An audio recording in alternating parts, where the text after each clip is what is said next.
So day 201 na po tayo. Kakalagpas lang natin ng day 200. At napaka-thankful po ako sa milestone na naman na nadaanan natin. At ito nga po, sold out na lang po tayo kahapon. Thank you so much sa mga nag-order sa amin. Ito yung mga ano natin, no? Yung mga stocks natin ngayon. May mga pre-order na dyan. Yan. Ito half boot lang tayo dito eh. Okay, thank you so much ha. Ayun, na-sold out na naman tayo. Salamat ha. Sa mga nag-order ng online, yan no. Alam ko na sinusuportahan niyo po talaga kami. So, thank you. Hindi lang po ako yung nasusupport niyo, pati yung family namin. Family ng mga work, ng mga nag-work sa amin.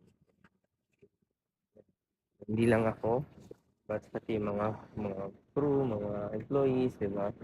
So, sa mga naghanap dyan, wanted to be a service crew, yan no.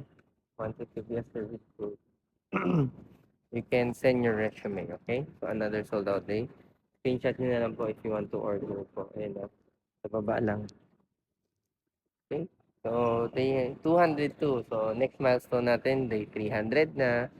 And, syempre, 365 days yung pinaka-ultimate goal natin. Then, saka na ulit tayo mag-set ng new goals for that. Okay?